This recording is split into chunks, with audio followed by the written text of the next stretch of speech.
All right. Well, everybody, welcome to today's live stream. My name is Cyrus Jansen. I want to welcome you to what's going to be a very interesting live stream. We have so many breaking stories right now, and there are so many things going on in the world of geopolitics. Of course, we're looking at the China. We have so many things that we need to discuss in today.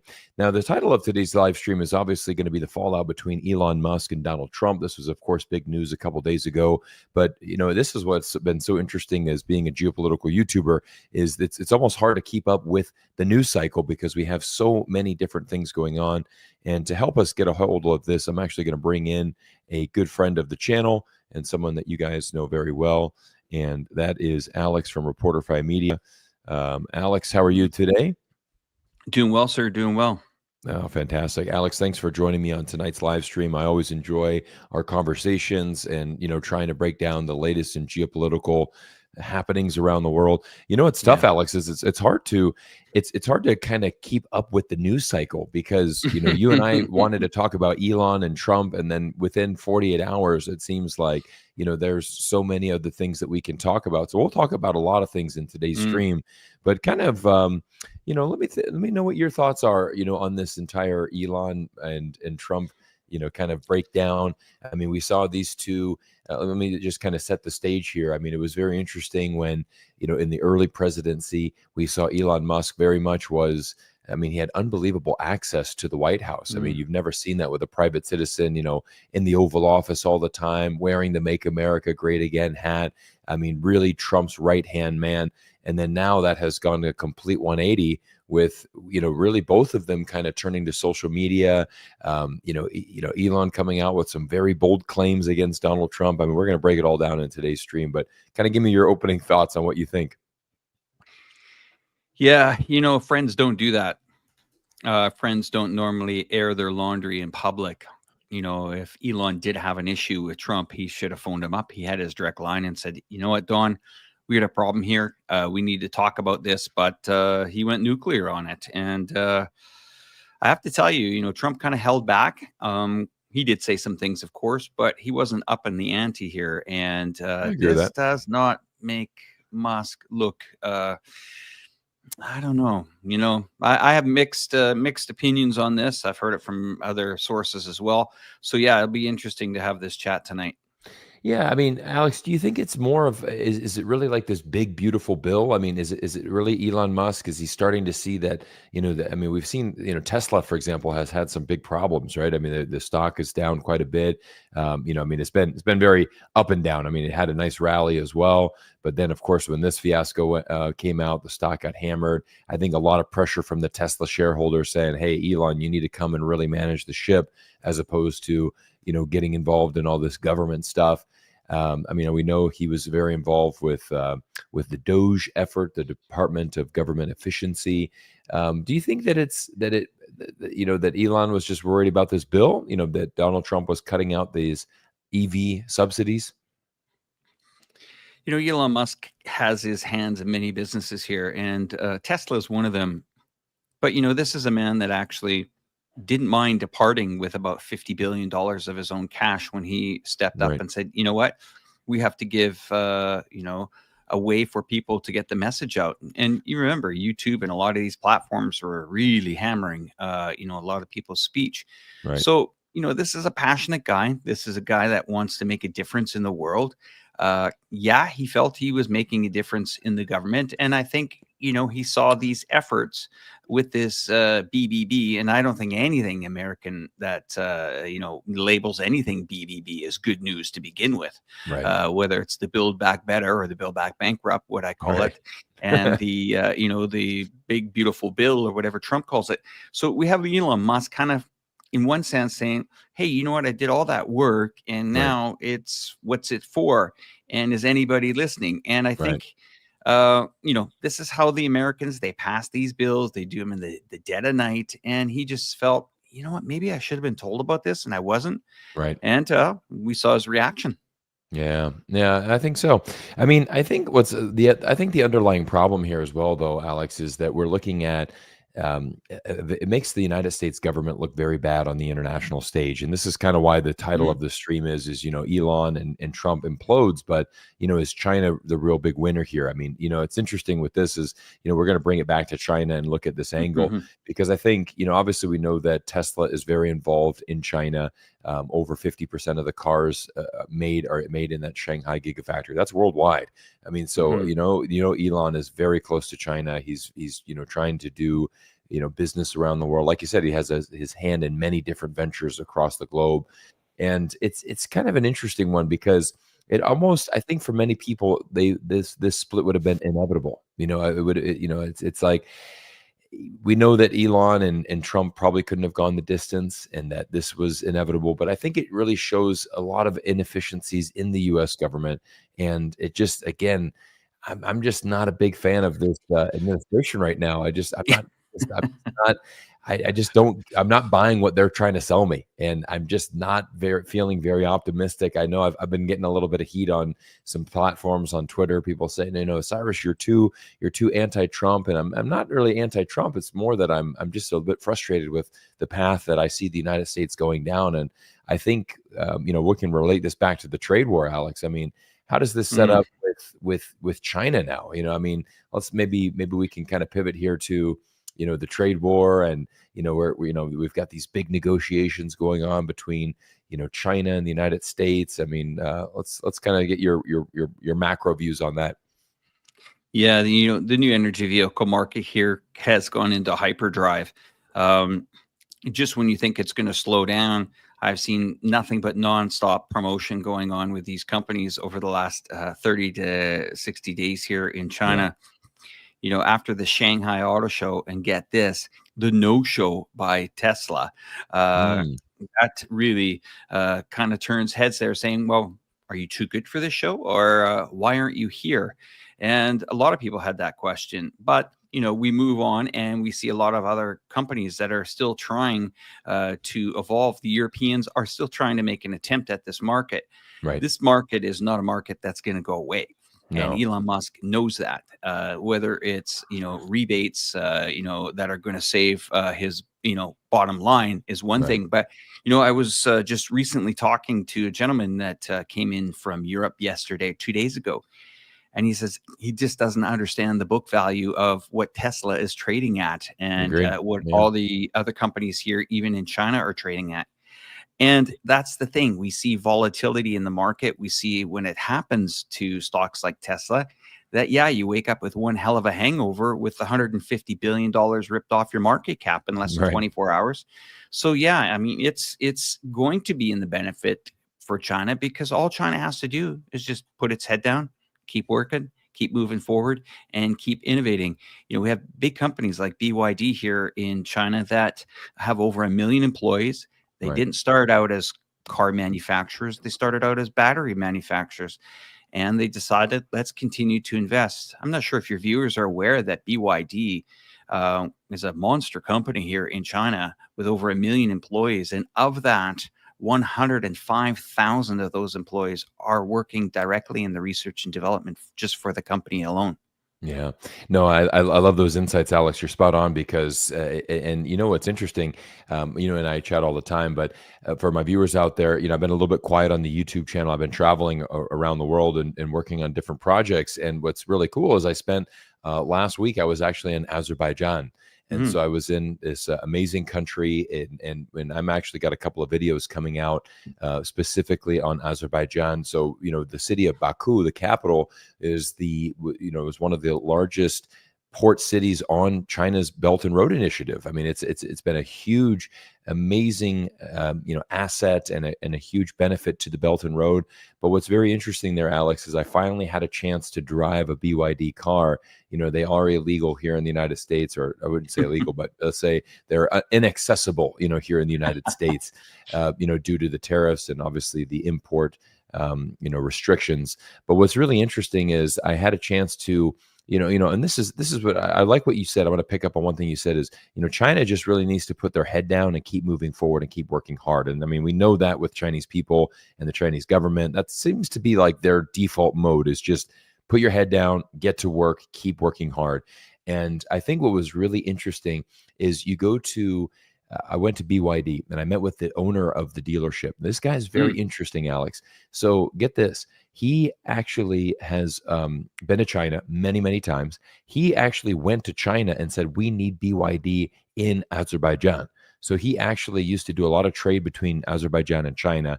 He, and you can see this passion from this guy. I got a great interview with him coming out on the channel soon. It's amazing. So he, not only that, but he went to Xi'an and he actually opened a restaurant in Xi'an. And what he did and what it is it's called the Silk Road restaurant, and it has all of these dishes from different spots along the Silk Road. So food from Kazakhstan, from obviously Azerbaijan, from Uzbekistan, from all of these different regional cuisines. And he said it's been very popular with the locals. We have this whole kind of Silk Road theme. It's a very big thing. They actually do a lot of trade. So from Xi'an to Baku, you can get cargo in about 11 days. So that basically goes along the Silk Road, goes through Xinjiang, down through Kazakhstan, across the Caspian Sea over there to Baku. So it's pretty cool. But here's my main point, going back to your BYD, is that this gentleman had brought the dealership there, and they are absolutely crushing it. So the top selling model there in Azerbaijan from BYD is going for around $13,000 US. And I asked him, I said, what has this done to the auto industry in Azerbaijan? And he said, it's really interesting. My colleague actually lived in Boston for 9 years. He actually is a naturalized US citizen. So he had a lot of connections in the auto industry, having lived in the US for a long time. So about 5 years ago, we were importing tons of used cars from America. That was our whole business, Fords and GMs. We would get all of these 2-3-year-old used cars and we would ship them on containers and bring them over to Azerbaijan. Well, that market is completely gone, right? He's like, no, why would you buy a 3-year-old Ford car, for X amount of dollars? Probably a similar price point, 13, 14, probably, closer to 20, when you can get a brand new Chinese EV for 13,000. And so they're absolutely crushing it. So when you now are in, a country like Azerbaijan and a city of Baku, you have BYD cars are everywhere. Chang'an is another Chinese EV brand. I had a chance to go with them. They're actually the number one selling car as far as EV car. So I had a chance to meet with both of those dealerships and the directors. And so again, you kind of see these tangible benefits working with China. You start to see how China is changing the world on the international stage. And again, I think it's going to make, I think Elon almost, I think he realized as well, like, hey, I need to kind of get back to my game plan here, right? I mean, he's an incredible entrepreneur. He's an incredibly smart individual. You don't become the world's richest man by being stupid. I mean, he's a very, very bright guy. And I think what's going to be very interesting is to see him kind of go back to his business. And I think he's going to have to pivot closer to China. And I think we're probably going to see a lot more countries around the world pivoting closer to China as this trade war continues. Yeah, we're going to see some consolidation, especially in the NEV market. You mentioned Chang'an. This is the home, Chongqing, of Chang'an here. Its headquarters here, and most of the manufacturing of the cars are made here. I think what we'll see here, and for the viewers, just so they can understand this, is that this is going to be a market that will be heavily consolidated here, probably in the next 12 to 18 months. There'll be some big names that you would assume would stay in there, but this is more like a BlackBerry Apple moment where, at one moment, Research in Motion, the company that was originally has the BlackBerry, were the leaders in the mobility field and for security, and they quickly lost that. So this is not going to happen overnight, but we're going to see a lot of these major manufacturers dragged out. Now, here's the flip side, and here's where China sits back and it says, okay, wait. We have government investment, that's true, but then so does the United States, of course, with subsidies and infrastructure. But the battery manufacturers here are not really competing against each other. BYD pretty much takes a hold of its own fleet, and then you have CATL or CATL or whatever you want to call it.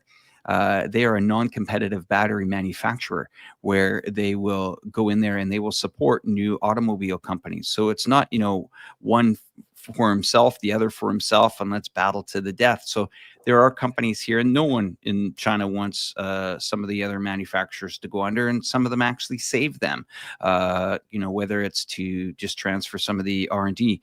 Now, where does that bring us in 18 months from now? Well, that's going to be a different story. And here's something that I'm going to say on this live stream tonight. Tee it up. Is I think we are going to see a BYD and a Tesla collaborate on a vehicle here. And Ooh, I feel that's going to happen probably within the next 12 to 18 months. What that car is going to look like, I'm not sure. Who will be promoting it? Well, I think both manufacturers will. If Mr. Musk is as smart as we allow him to be, without regulations, I mean, and he might go back from this scenario that he's put himself in and say, wait a minute, who is really behind me here? Right. Is America behind me?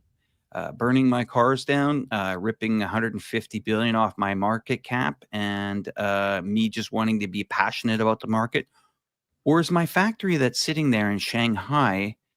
And that's something I want to give the viewers something to think about, because this is price points. If we see American manufacturer Tesla collaborate with a Chinese manufacturer, BYD, this is a massive game changer for the market, and that will definitely rattle the market.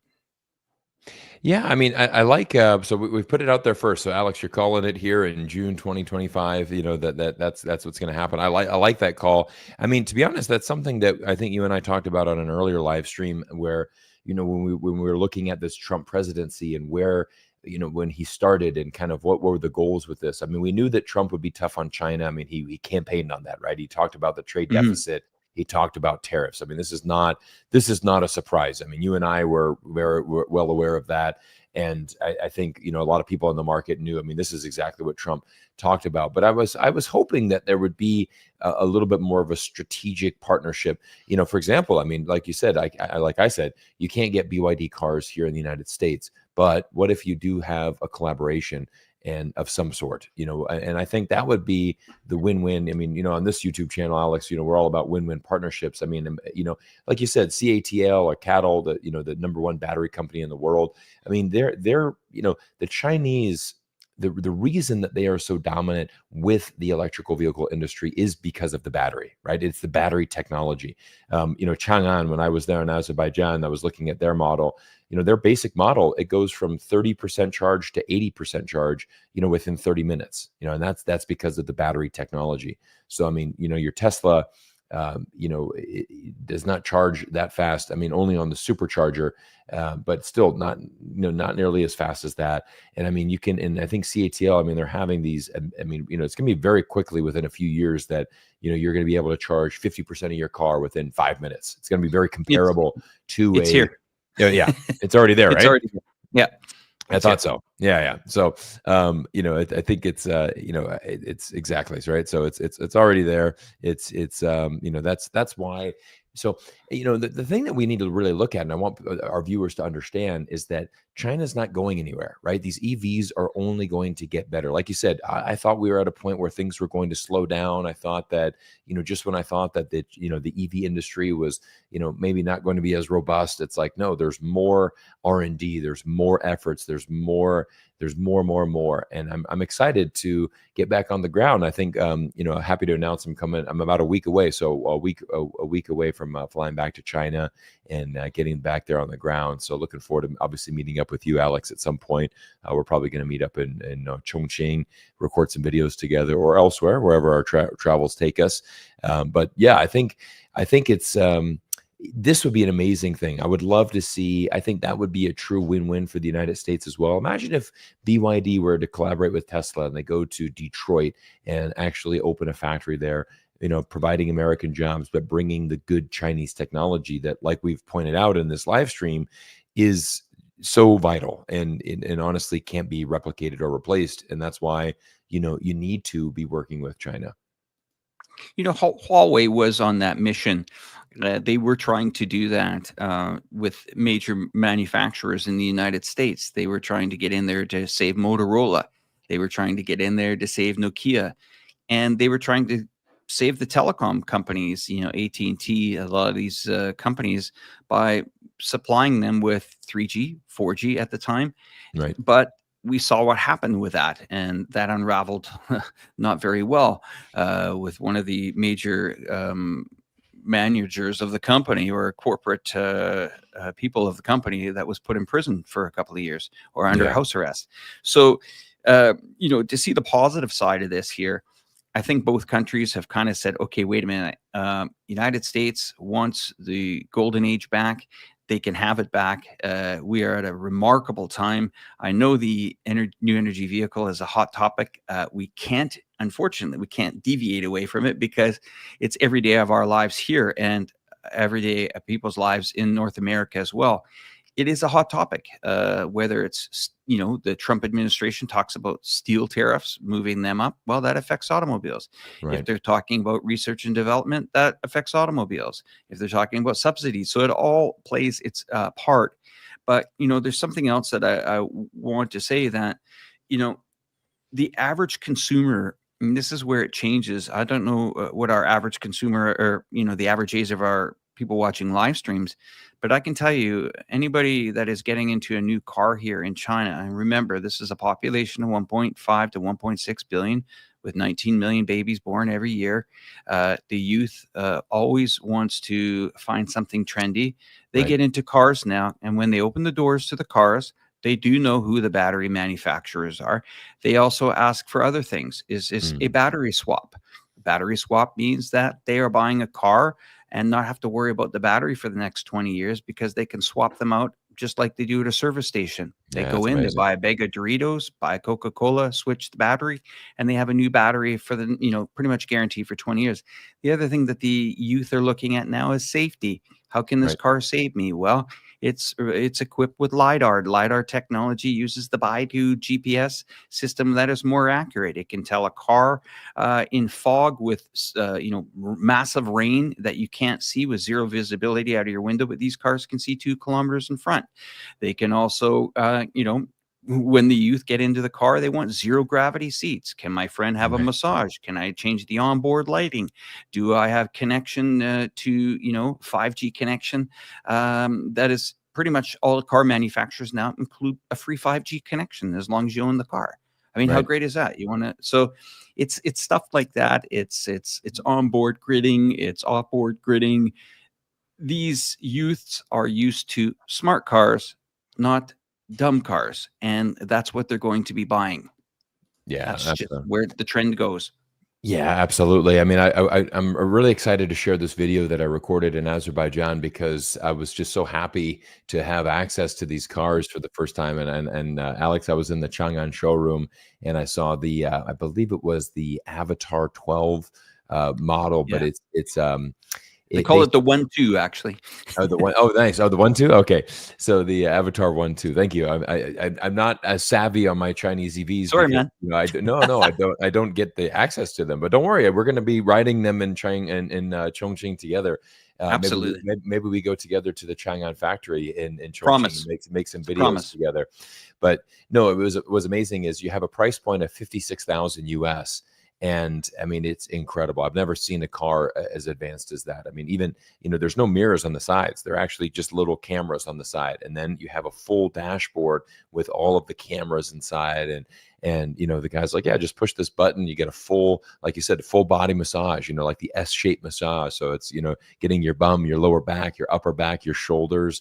And it's interesting, because I said, a car like this, you look at the quality of it, the leather seats, the interior, the driving steer, the race car steering wheel. I mean, this is a well over $100,000 car in the United States. Absolutely. I mean, you can find something similar to that, like your high end Mercedes. I mean, there's a high end Mercedes electric car here that has all of those bells and whistles, and it's about $250,000. That's the difference. I mean, you can find that technology in the US, is just it's literally $250,000 as opposed to this one, which is 56,000. So there was a lot of interest in that, and even my guy that I was with, who actually helped me organize the logistics of my trip.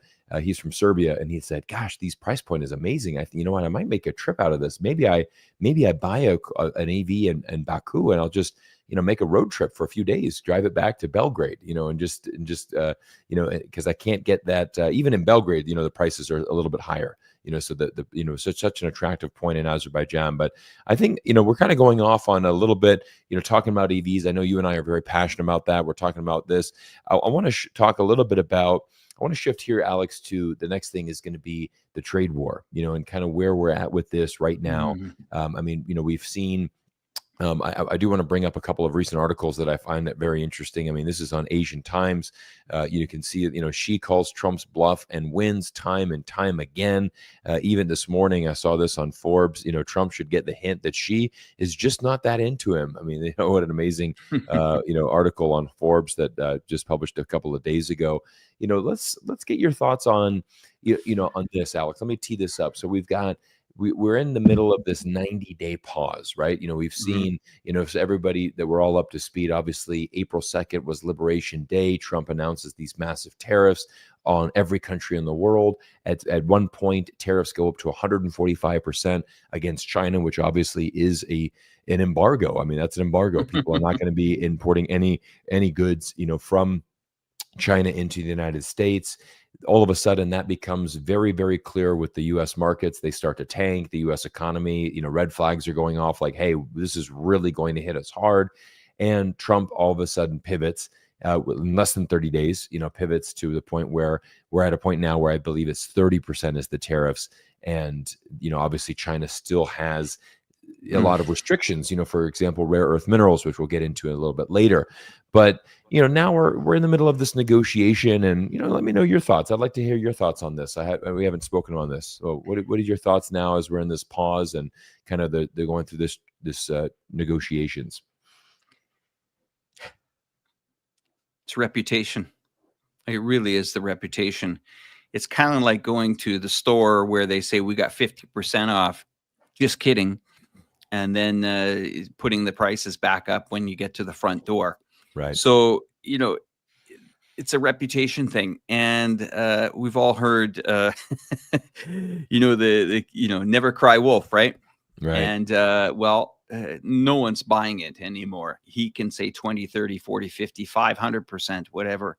Bone crushing tariffs. No, it's just not going to happen. Once again, China's held restraint again. They want to get down to business. They just want to get going. I mean, we've come out of this pandemic, probably a couple of years ago here. People are eager to work. They want to get back to work. They want to get things moving on here. These factories want to get, buzzing again. People want the buzz back.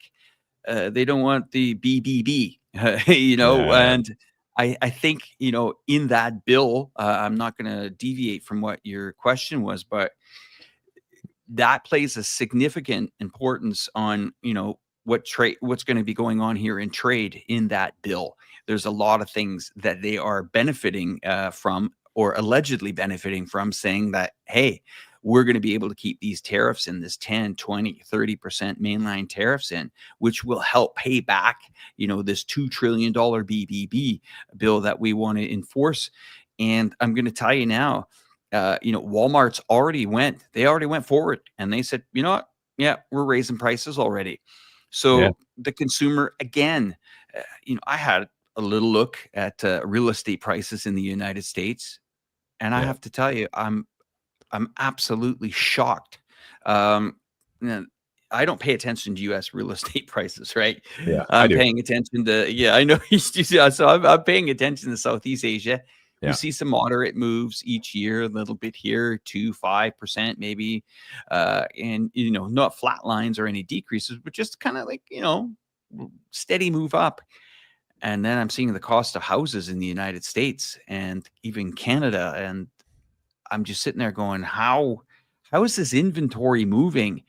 Have people gone from a 20-year mortgage to a 30-year or 35 or 40-year mortgage now to pay off these homes?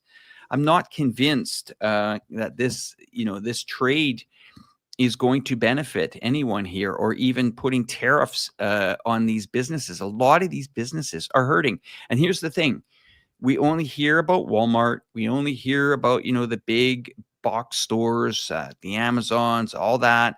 No, they're okay. They can weather storms. But Right. how many small businesses in the last 60 to 90 days got caught in a 45, 100, or 145 tariff? And they are risking now this deadline. This deadline is going to drop how many more days? Another maybe 50 days, something like that. Yeah. I've got a bold prediction about this 90 days, thing. I think, what I want to remember, Alex, at the start of the year, what was the biggest China story that was going on was the TikTok ban, right? Remember Trump, remember everything was like, you must sell TikTok. Of course, you saw the viral clip of the TikTok CEO getting grilled on Capitol Hill. You have Tom Cotton, one of the most racist U.S. senators, are you Thanks. Chinese? You said Yeah. I mean, let's call a spade, right? Are you Chinese? Do you work for the Chinese party? It's like, no, sir, I'm Singaporean. But are you Chinese? No, I'm Singaporean. Do you work for the Chinese government? No, I'm Singaporean. For gosh sakes, I'm from Singapore. Like, do you not understand that? Actually, my number one video of all time on this YouTube channel is that clip. We published that as a YouTube short. I think it got over 40 million views. It was ridiculous. Because it's so infuriating. And actually the title I said, U.S. Senator doesn't know the difference between Singapore and China, because it's very embarrassing. But what's funny, Alex, is at the beginning of the year, all the rage was the TikTok ban, right? Everything was about TikTok and it has to sell within 90 days. And guess what happened? 90 days came and gone. You have not heard about TikTok in any U.S. news cycle at all. And so it continues to operate in the United States. It continues to go on. And my prediction is that we are when this 90-day clause happens with the U.S. and China, I think you're going to just basically see no news. I think you're just going to. I think it's going to continue at this point where we are with the current. With the current levels, right? I think you've got basically you've got, I think, what is it? It's a 30% tariff right now on Chinese goods. 30% you can work with, right? Yes, it's still, it's obviously, and I think it's really funny is it still baffles me here, Alex, is that I live here in Las Vegas. And we have members of the community here that I connect with. And I'm baffled by this, Alex, is that they still do not understand the tariffs. They go, Cyrus, it's amazing. The, Trump tariffs generated $22 billion in revenue. And I said, yes, Americans have paid $22 billion in taxes to the US government.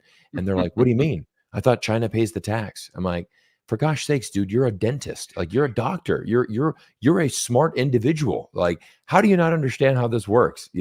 And so I think it's amazing that people don't get that. But yes, it is an additional tax. And I do want to highlight. We've got a couple of super chats. I'm going to Trevor. Always appreciate your support, and Lao Dao Shao right as well. I want to we'll give you guys a shout out a little bit, but I want to answer what you said is how many small businesses has this been affected? This is a really interesting insight. I have a friend here in Las Vegas. He's in construction, and he said, and there's been a couple of interesting observations. So he said, number one is, the cost, like you said, the cost of these things, Alex, right? You're looking at the cost of the real estate. Try building a house or remodeling your house, getting plumbing fixtures, getting the basic things that outfit a house. All of these things have skyrocketed. My father's in the construction industry, and I joked to him, I'm like, hey, Dad, you got to make sure that when you're doing these prices, that you have a variant, you have a variable like price, in your contract. You can't lock in these prices for like, let's say faucets or, sinks and things like that, because these will all go up as a result of this tariff war. I mean, you go to a Home Depot, which is our hardware store here in the United States, and so many of those products are coming from China, and, they're at amazing price points because of that. Great quality, great price points, and all of those are going up through the roof. But what's interesting is I have another friend here. He started a business. He started a pool toy company. So he's making pool toys, and they're plastic and they're foam. And where do you think they're made? They're made in China. So all of a sudden, he's freaking out, and he calls me and he's like, Cyrus, I have a shipment of 1,000 orders on a boat right now from China. This is about a month ago, so it was right in the middle before this deal. And he said, "What's going to happen with this 145% tariff?" And he's like, I can't pay that 145%. That eats up my entire profit margin. Like I'm screwed. I basically I can't do this." And I said, "Well, you know what's amazing here, bud?" I said, "This is your side hustle, right? You've ordered 1,000 of these pool units. Okay, you're going to probably, worst case scenario, you lose, a few $1,000s on this, right? I mean, not ideal, but you can afford to take that loss." I said, "Imagine the US companies that's your only business. Like, let's imagine you scaled this up and you're making 6 figures a month selling pool toys, right? There's many businesses like that in the US. Very successful business importing from China. Now, all of a sudden, your entire revenue, your entire business has been turned overside. And so I think that's ultimately why I think we were, you and I were predicting this, that I'm not trying to toot our own horn. I'm just saying, it's just inevitable that this trade war and the way that things were going, it's not sustainable. I mean, and I think that's why ultimately you had to pivot. And I think that's why, when I bring up those articles, I mean, this is a really good article. I want you guys to, to follow this one. She calls Trump's bluff and wins time and time again. Go ahead and look this up on Asian Times. Just type that in. Fantastic article, because it really breaks down, what many countries around the world are doing right now, Alex. It talks about Japan, talks about Korea, and why other countries are basically, like you said, I love your analogy saying it's like this: you go to the store 50% off, but then you get to the counter, oh no, that was just a joke. And so it's about credibility, it's about your image. And so now you have countries around the world saying, you know what, I think we're just going to wait. But, I think we're going to wait. Interesting thing in that article, it talks about that the impact of this is actually bigger than COVID-19. And they said because during COVID-19, you had all of the monetary policies. Everybody was adding liquidity. Everybody was printing money. Basically all the central banks around the world were moving in the same direction. And now the biggest problem, as you know this, I mean, you're a business guy, you're a market guy, is uncertainty. Right? We have many companies, right, Alex? I mean, you work in the finance. I mean, you're one of the smartest guys I know in finance, and you have companies saying we can't issue guidance for the next 2 quarters because we don't know. Well, how are you gonna how's that stock gonna do if you can't issue guidance? For investors and for for retail investors, institutional investors, no guidance. We don't want to do guidance because we have no idea what's going on. So you have this uncertainty, which is very, very crazy. I also think 7 million Americans that operate businesses on TikTok in the United States have uncertainty as well. And to throw into that, we have tariffs on top of that. So it's a double-edged sword. I don't know how it's going to work itself out. I actually believe a lot of these companies that do trade on the S&P 500 are phantom companies, that they have a market value. That doesn't necessarily mean that they have, the ability to generate profit. Boeing is under extreme pressure here to deliver. It may have orders, but its balance sheet looks terrible. And if anything happens in Boeing over the next 18 months, whether it's, some disruptions in parts, once again, it's going to have its back against the wall, and the American taxpayers are going to have to come in to save the day again. Yeah. So that's what we see here. I'm going to just give you an image anyway for just so you know. You don't have to put it on the screen yet, but sure. It's just right at the end of our chat. It's going to be about my video that's coming out tonight, if you don't mind. Yeah, it's about Tesla, and it talks about and I'm going to press the button as soon as we're done the live stream here to promote the video on the Reportify Media channel. But it's is Tesla broke? And that's a question. Is it on the road to bankruptcy? That'll be on my channel after. It'll be interesting. It's more of kind of me. I won't give too much away, but let's just say I walk into about 3,000 Tesla competitors here in China, and you make the decision, is Tesla bankrupt? Yeah. And it's something that, a lot of these companies that we see that are trading are very delicate, Cyrus. Yeah. They can quickly go away. And we, just look at the restaurant business in the last couple of years. That's changed dramatically. Yeah. You're a guy that travels a lot. You go to hotels a lot. Do you know how many hotels the Marriott Group has consolidated under their umbrella now? I Yeah. mean, a huge amount. I didn't know the St. Regis was under the Marriott umbrella. I mean, it's, Right. Right. so many hotels went to the wall here. And this is something that, let's open our eyes here and see what potentially could come here in the United States. Thanks for putting that up on the screen anyway. But guys, Yeah. yeah, My you can watch pleasure. that on my channel after.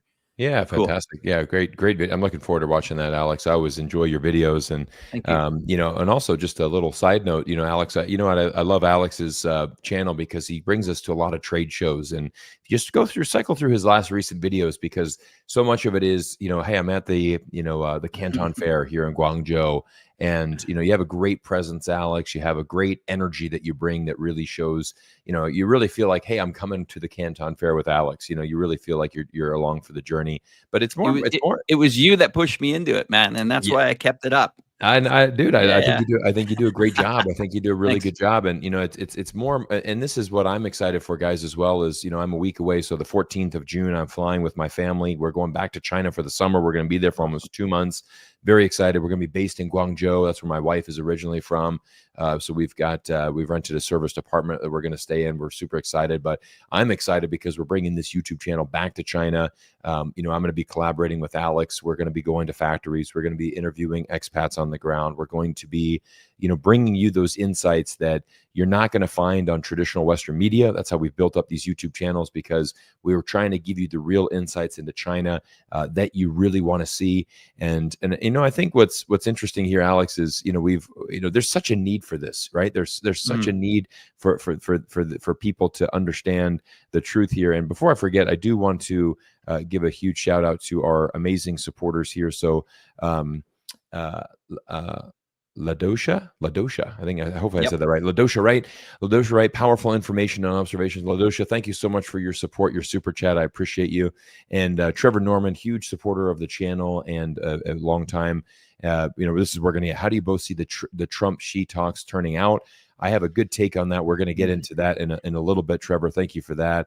And I think we have. I'm excited to chat about this, and Alex, I'm kind of champing at the bit to get back to China. I'm very excited to return back, record some walk and talks, and just very, very happy there. And we just got a new super chat from one of my favorites. This is Sean Fu. I've had him on the channel twice. Sean, thank you for being here tonight, my man. If you guys are not following Sean, you need to. He does a great job breaking down a lot of, basically every day almost, he's got a new video out breaking down these great trends going on. Great finance guy from Singapore. Very, very, very, very good. Thank you, Sean, for being here tonight. I wager it's going to get even worse than Russia asset confiscation. Tariff war affects everyone. No hiding from U.S. economic statecraft. Even G7 pals are getting whacked. Couldn't have said it better. I mean, again, This is what Sean Fu does. He does a great job breaking down these events. And I mean, I think what we really need to understand, Alex, is just looking at it very rationally. And I'm going to bring up a graph that I think is very, very important here. And this is something that I'm making a video about this, that we're having a full breakdown of this on my channel. But I want you to just take a look at this. Key players in the rare earth industry. Now, I know this is hard to look at, okay, because it's such a detailed graph. You need to really zoom in a little bit. But what I want you to just really focus on is you can see that there's a few parts of the graph here. So when you actually look at the middle section of this graph, okay, this is basically the major miners and the refiners. So you can see that there's quite a lot of Chinese flags, but let's be fair. I mean, there's a lot of Australian flags, even the United States. There's a lot of other countries involved in the mining. So actually rare earth metals is not that rare. That was an article that was published earlier this week saying that, actually these rare earths can be mined in countries all over the globe. But what I want to bring your attention to here is the bottom part of that graph, which is, of course, is the intermediary processors. And you can see that there is not a single other country other than China that is doing this. And this, ladies and gentlemen, is where the leverage in the trade war is at. And this is why China has pun intended, a massive trump card, in this one. And it's a very interesting one. Again, we're going to be breaking down this in one of my future videos that's going to be coming out in a couple of days, where we're specifically talking about the rare earth industries, why China has such a dominant position, why it really has a lot of leverage in this trade war. Alex, I saw an interesting stat. They said that the United States has invested about $1 billion in the domestic mining of these rare earths. So about $1 billion, which I don't think is actually a lot of money when you consider that China has invested about $50 billion in its domestic microchip industry. So, we're looking at two countries with two weak points. For example, China does not have the same standard of microchips that the United States does. Let's rewind the clocks maybe 5 years ago. So what did they do? They said, let's double down, let's do more research, let's do more innovation. We are going to prioritize this industry, $50 billion into that industry. You see, companies like Huawei, which are very quickly closing the gap. I think within the next 2 to 3 years, you're going to probably see China debut its own lithography machine. Currently, there's only one company in the world. It's ASML from the Netherlands that has that advanced lithography machine that can actually process the microchips. And that's something I want people to understand with microchips as well, is that there is not one country in the world that can produce a microchip by itself. So whether it's the United States or Korea, Japan, you look at region like Taiwan, which we know the region of Taiwan is very, very powerful as far as their microchips. I mean, 90% of the world's most advanced microchips are coming from Taiwan. But I mean, you look at NVIDIA, which is obviously America's top one.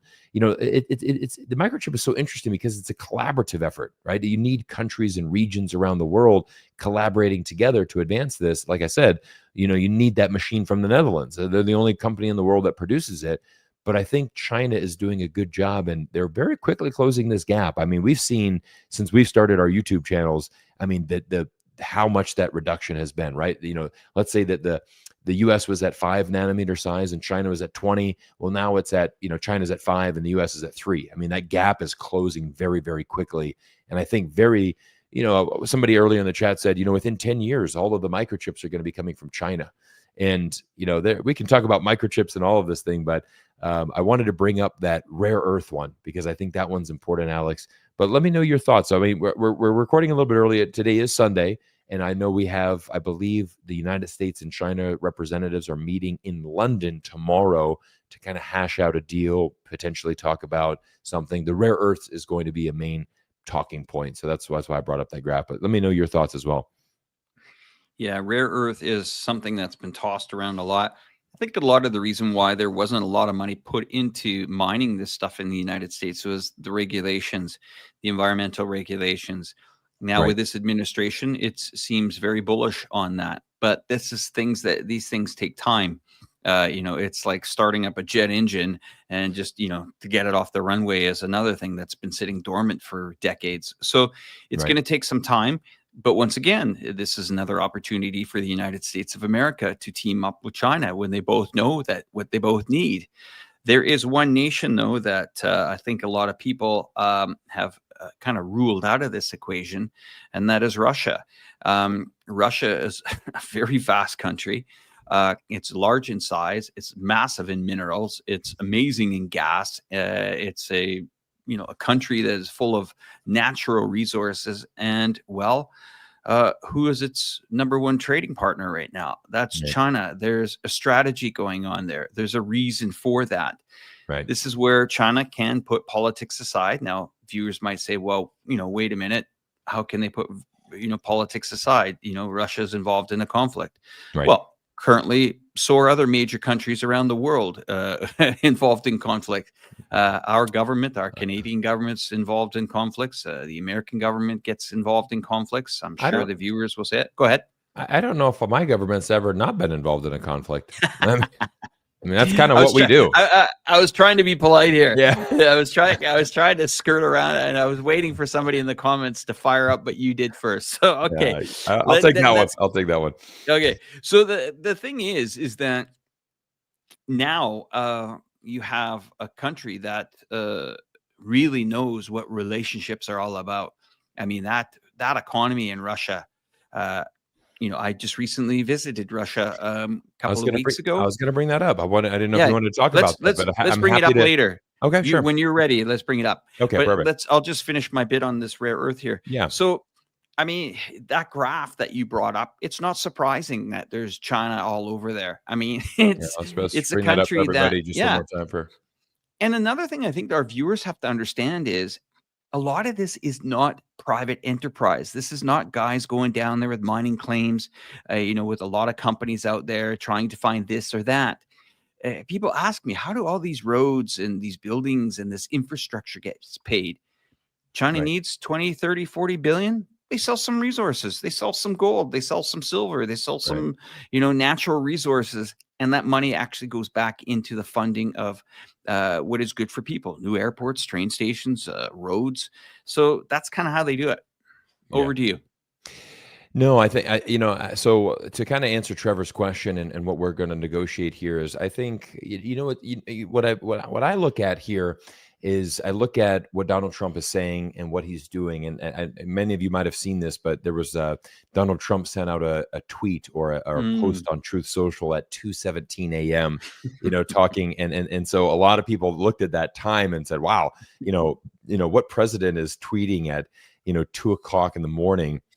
And he basically said something along the lines of, I like Xi Jinping. I always have liked Xi Jinping. He's a great man, but man, he's really tough to negotiate with.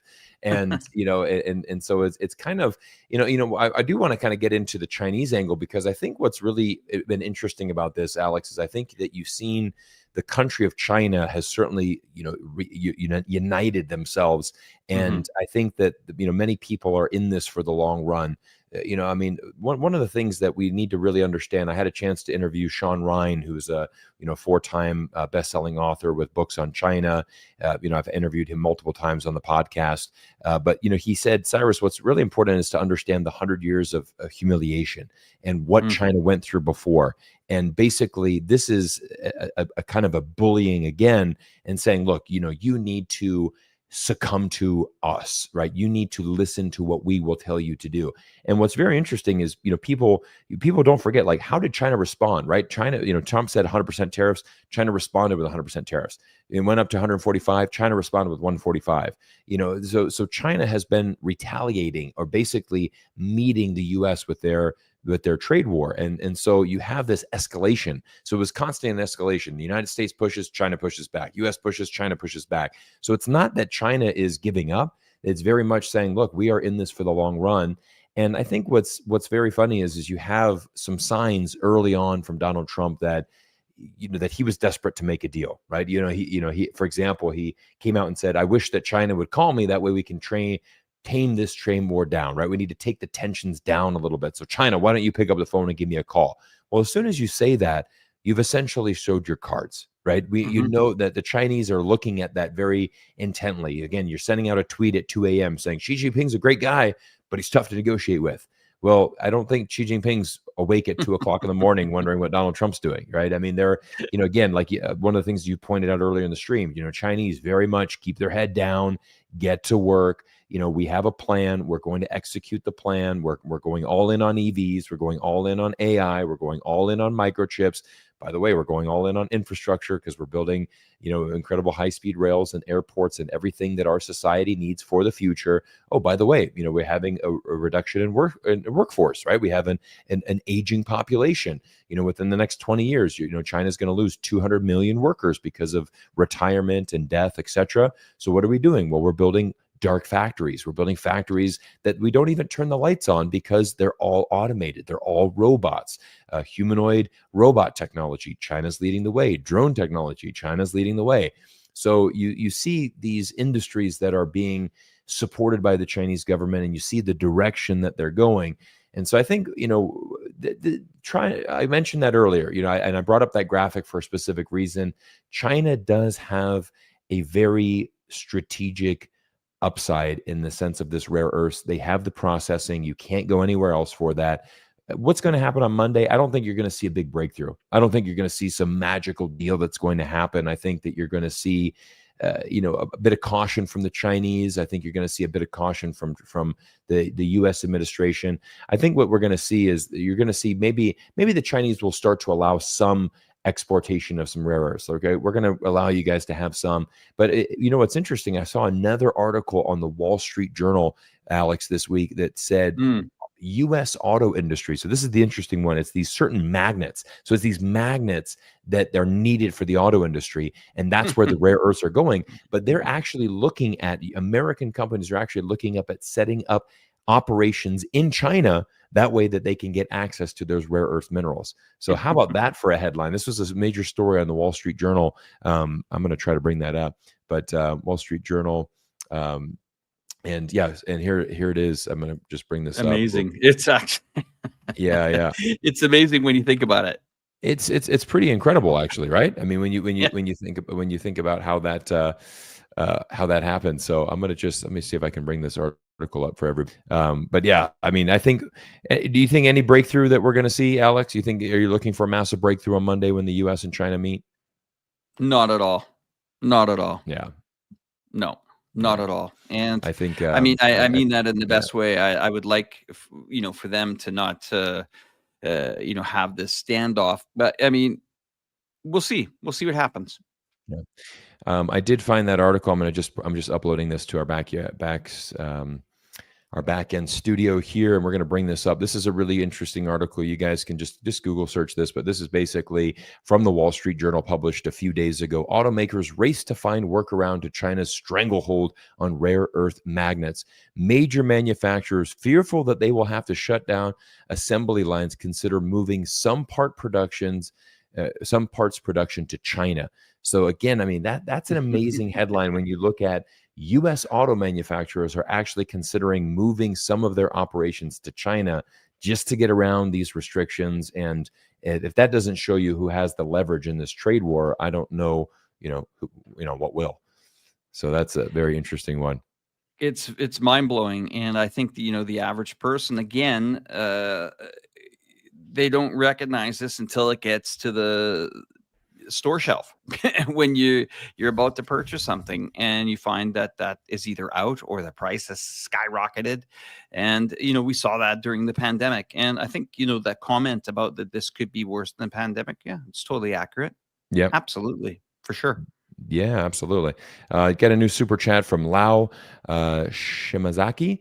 Lao Shimazaki, thank you for being here tonight. Thank you for all of our super chats tonight, all of our members to the channel, for both Alex and I. I mean, we love doing these streams, guys. We love coming together. Alex, thanks so much for coming on. I mean, I do, you and I have been traveling a lot lately, so I do want to talk about this because, I did share my travels to Azerbaijan. I do have a couple videos coming out, guys, where I'm actually visit the BYD plant, or sorry, not plant, but the BYD dealership.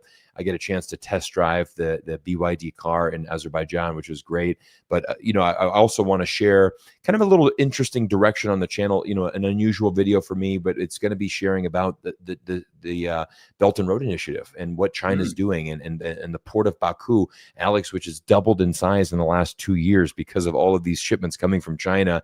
And, there's 140 million people within a 1,000-kilometer radius. So it's again, once you remove yourself from the U.S. propaganda bubble of the CNN, the Fox News, where, I mean, let's be honest. I mean, I always remember growing up, Alex, my mother's from Germany, and that was the one thing that really pained her from living in the U.S. It's like, you can never get any international news. We just don't understand what's happening outside of our own borders, like you do in Europe, other countries and regions around the world, much more switched on.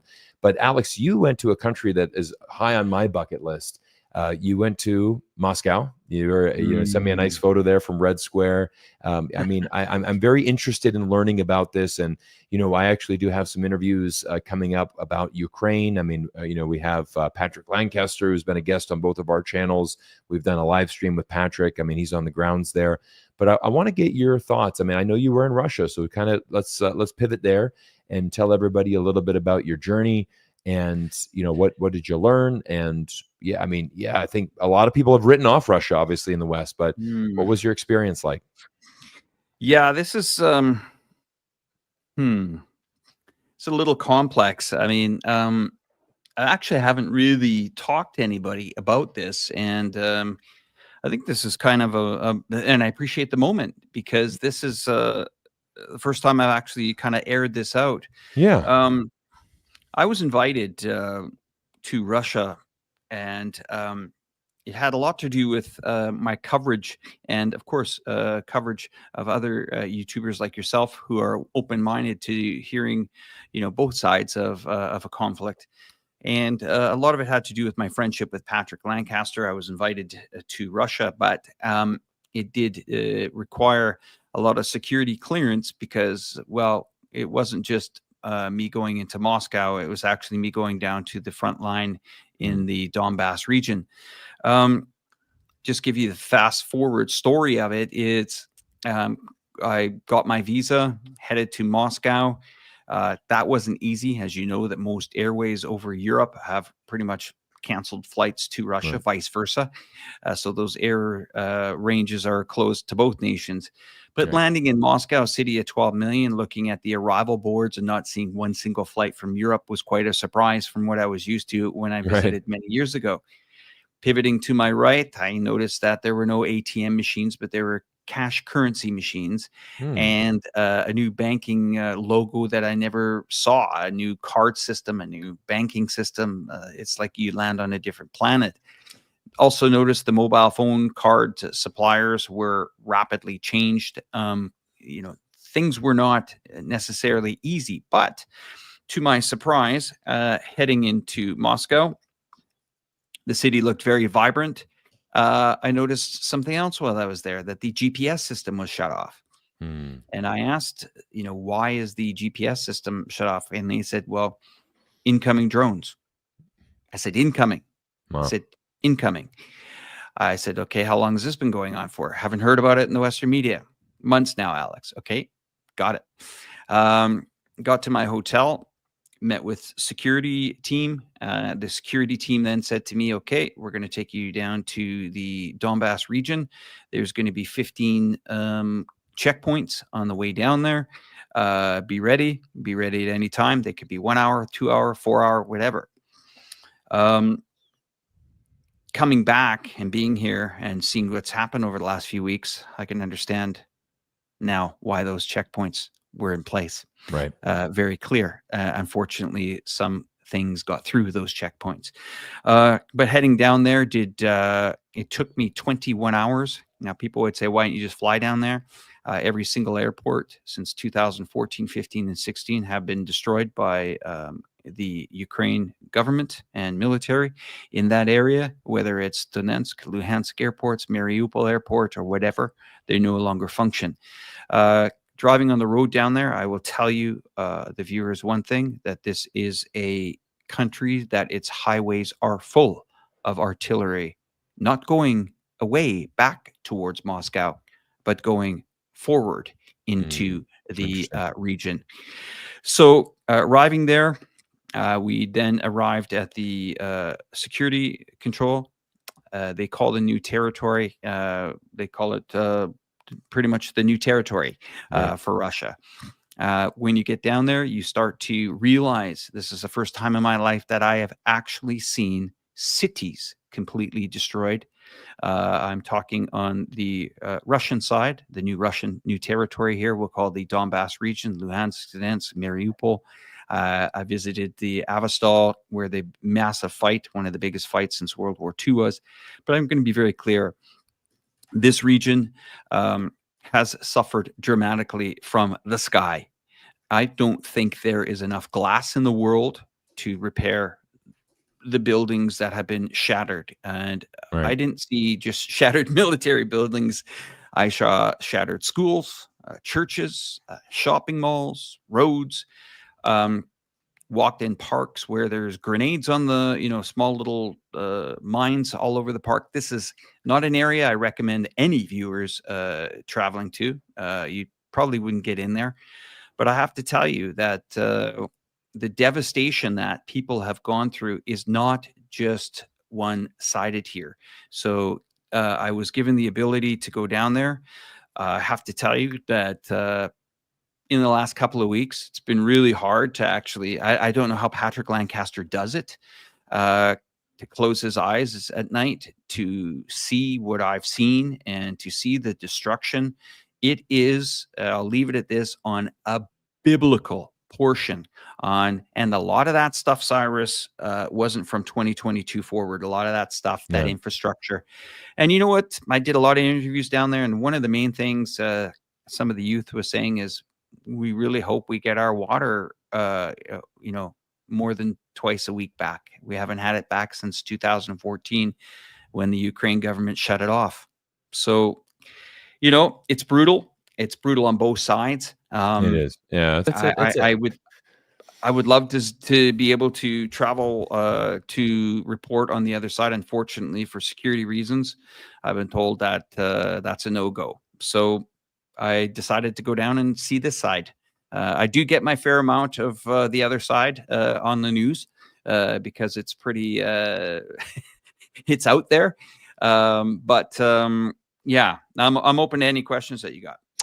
No, I mean, I think it's important to understand that it definitely is a two-way street, right? This is a loss for Russia. It's a loss for Ukraine. I mean, it's a devastating conflict that, despite our media telling us that it started in 2022, we have pointed out, and we know that this, I mean, honestly, it goes back to the, fall of the Soviet Union is when kind of this started to happen. And obviously the 2014 was a very, very pivotal time. So, I mean, it's been under war. I mean, Patrick's been reporting on this since 2014, right? So it's an 11-year conflict.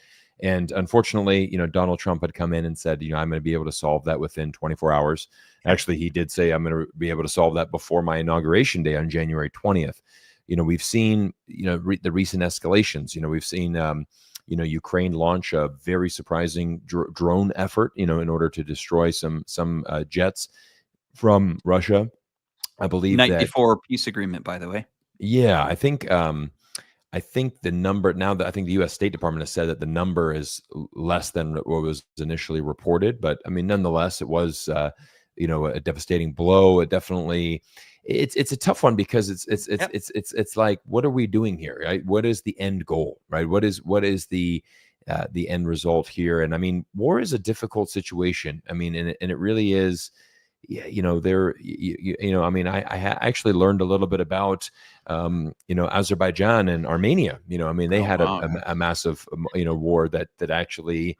Patrick covered that too, by the way. Yeah. I mean, actually, that was an interesting one. So, for people that understand, what happened is in Armenia, there's basically a region in the west, and the western part of Azerbaijan that has always been part of Azerbaijan, but is filled ethnically with Armenians. So both countries are battling over this region. About 30, 40 years ago, the Armenian government took over that region, and it has been a very sore point for the Azerbaijani people. And in 2020, the president launched a war, and within 44 days, they were able to recapture that part. And it has always been internationally recognized as part of Azerbaijan by the United Nations, by the United States government, by basically every government in the world. But it's just complicated because, again, Azerbaijan, former Soviet Union member as well. I mean, you have these borders, these conflicts, you have these regions. I mean, we know very well, we've documented this, that these eastern parts of Ukraine, they're all ethnically Russian. They don't want to be part of Ukraine, but yet the territory is considered part of Ukraine. So it's just a bloody conflict, and it's just a loss, and unfortunately, there's just so much bloodshed and destruction, and billions and billions of dollars being spent on this war. So, I mean, as you know, I'm always an advocate of peace. I'm always an advocate of trying to find a solution. I just wish that there is a negotiation that could actually result in a meaningful peace agreement, and that something would get resolved. Unfortunately, Trump has not been able to do that as of yet.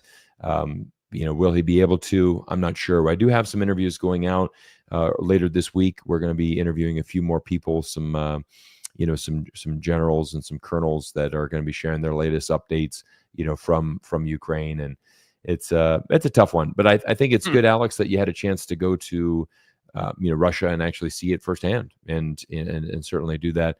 And I'd be very, very interested to see any videos that you have coming out on that. I know you're probably going to post at some point some videos Oh here. yeah. Oh yeah. Oh, I lost my camera. I'll come Yeah. back 1 sec. Yeah, no worries. No worries, no worries. Well, everybody, I think we've had an amazing stream here. I'm just going to remove Alex here while he gets his camera sorted. But I think we're at a very pivotal time in our world right now. We have this incredible battle between the United States and China that is really heating up. Of course, we have the tariff war. We have negotiations going on with countries around the world. I mean, look at the United States right now. I mean, you've probably seen the big news coming out of LA, with the ICE, protest and actually this incredible movement from the Donald Trump presidency to start attacking immigrants inside of this country. I mean, this is a very unprecedented move for the United States. We've seen Harvard University being attacked. I mean, we've seen we're looking at the situation in Israel, between Israel and Gaza, really starting to heat up again. We're starting to see it's kind of a very troubling world that we live in right now. There's so many, everywhere you look, there's conflicts, there's a lot of confusion, there's a lot of things going on. We're going to bring back Alex into our stream here. Alex, let's bring us home here. I think we got maybe another 5 minutes here. We'll end out this stream. But I just want to say thank you to our amazing support in the chat. We're over 2,500 people live in the chat, which is incredible. A great turnout as always. I really appreciate you guys. And Alex, I mean, I was just kind of talking about our world right now, that we're in an unprecedented time. We look at the Israel-Gaza conflict. We look at Russia-Ukraine.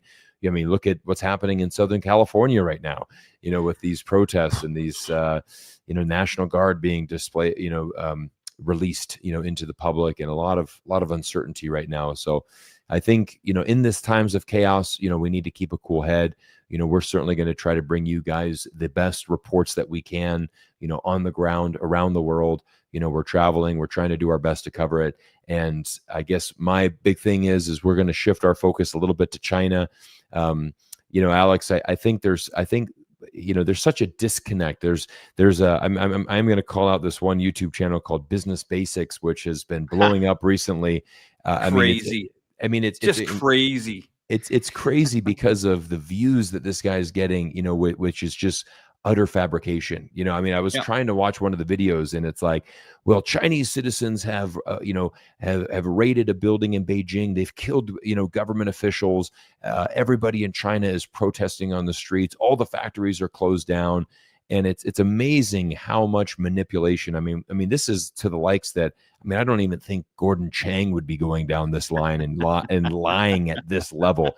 So I kind of feel that, we really need to get on the ground in China and just bring back some truth and reality. I mean, we need to go on a walk and talk, buddy. We need to bring the people back to the streets of China, show them what it's really like. Let's go do some videos. Let's get on the ground in China. So super happy, guys. I'm a week away from getting back to China, and I can't wait to bring this YouTube channel back and show you guys what's really going on. Cool. And I just pressed play on my my video going out. Yeah, it's rocking. Okay. So fantastic. it's been amazing. But Cyrus, there's something I wanted to bring up to you. I mean, we are in such a devastating time here for nations around the world here. And I think, China is a country that people need to pay attention to and understand that, this is a country that hasn't been involved in a war in 50 years. So, I think China now is the big boy in the room. I think that if there's any concern from people here, will this escalate? I'm just a little bit concerned about California right now. I have to tell you. Yeah. California is a little bit worrisome for me because this is internal, and Americans are very passionate, and they're very passionate about, whether they're political parties, and they will support, to the tune of, disruption in a major city. LA is classic for this. I mean, I've lived through the Rodney King times, the riots in LA, and we have a consortium of people leaving here from China here in a week's time to LA. I told them, look out. Yeah, definitely.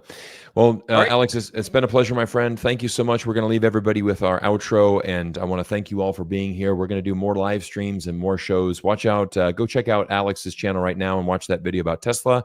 Thank you all for being here, and we'll see you soon.